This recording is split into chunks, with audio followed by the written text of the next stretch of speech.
Jangan pernah malu dengan 4 hal ini. Rasa malu kadang timbul dalam diri kita ketika sesuatu yang kita inginkan tidak sesuai dengan apa yang terjadi yang ada pada diri kita. Yang dimana rasa malu yang dimaksud di sini rasa malu yang negatif, yang dimana yang seharusnya kita tidak malu dengan hal ini, namun kita merasa malu akan hal yang ada pada diri kita tersebut. Padahal hal ini merupakan hal yang mempunyai banyak hikmah di baliknya, yang bisa menjadi motivasi bagi orang-orang di sekeliling kita, bisa menjadi pembelajaran bagi orang-orang di sekitar kita, dan ini akan menjadi acuan bahwa kita sebenarnya orang yang punya arah hidup yang baik, punya tujuan yang baik ke depan, dan kita memiliki kepribadian baik. 4 hal ini akan saya uraikan. Yang pertama, pakaian sederhana. Pakaian sederhana merupakan bukan hal yang melambangkan bahwa seseorang bukanlah orang yang sukses. Banyak orang-orang sukses yang kita lihat pakaiannya hanya sederhana saja, atau penampilan yang sangat berlebihan, yang dimana penampilan yang sangat berlebihan itu kadang dinilai buruk oleh seseorang atau terkesan sombong. Selanjutnya, hidup sederhana. Hidup sederhana ini adalah sesuatu tips yang sangat baik dilakukan oleh setiap orang. Ketika kita sekarang dalam fase ini hidup sederhana, kita tidak perlu malu karena orang masing-masing punya kebahagiaan tersendiri. Orang masing-masing punya takdir tersendiri, yang dimana kalau kita ditakdirkan oleh keluarga atau hidup yang sederhana, kita tidak boleh mengeluh. Kita harus syukuri karena tidak selalu hal sederhana yang ada dalam hidup kita itu membuat kita menderita. Bahkan kita lihat banyak orang-orang yang tidak hidup sederhana, yang hidup bergeliman harta, namun mereka terjerat kasus, terjerat oleh hal-hal yang buruk yang menimbulkan mereka kadang ada yang sampai bunuh diri karena mereka melakukan sesuatu yang merugikan dirinya sendiri.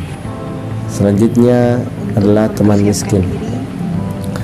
Kita dalam memilih teman bukan tentang apa dan bagaimana mereka sekarang keadaannya, tapi dalam memilih teman bagaimana kita bisa satu frekuensi, bagaimana kita bisa saling support, bagaimana kita bisa saling memberikan manfaat, dan bagaimana kita bisa saling menguatkan. Jadi status bukanlah hal yang menjadi tolak ukur dalam memilih teman. Teman miskin bisa menjadi motivasi bagi diri kita. Di balik kemiskinan mereka yang sekarang mereka hadapi, ada perjuangan yang bisa kita lihat dari dia. Ada kerja keras yang mungkin mereka lakukan di rumah berkat kemiskinan yang mungkin dia rasakan. Dan kita harus bisa mencontoh teman-teman selama itu bisa memberikan manfaat buat diri kita, dan kita harus bisa saling memberikan manfaat kapanpun dan siapapun yang kita ajak berteman. Yang selanjutnya, bapak ibu yang sudah tua.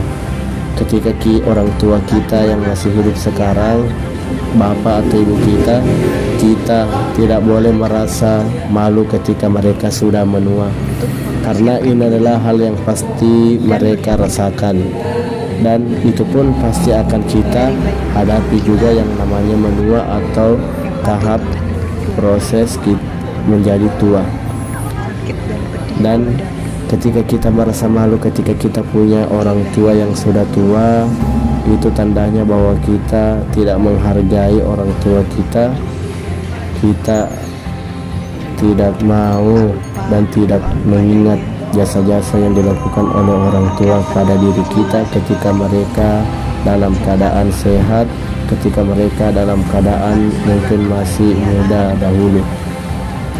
Jadi kita harus bangga kepada orang tua kita walaupun mereka sudah menua. Bahkan bakti orang tua kita ketika mereka sudah tua harus lebih, karena mereka sudah serba banyak hal yang mereka tidak bisa lakukan. Jadi bakti kita sangat berpeluang besar terhadap orang tua ketika mereka sudah tua. Jadi itulah beberapa tips yang saya sampaikan. Semoga apa yang saya sampaikan bisa kita amalkan. Yang keempat poin tadi, yang pertama pakaian sederhana, yang kedua hidup sederhana, yang ketiga teman miskin, dan yang keempat bapak ibu yang sudah tua. Semoga ini bisa bermanfaat. Jika kamu punya saran atau hal yang kita tidak boleh malu, bisa tulis di kolom komentar. Dan jangan lupa kita saling sharing, saling menguatkan sesama. Kita pasti bisa, Par.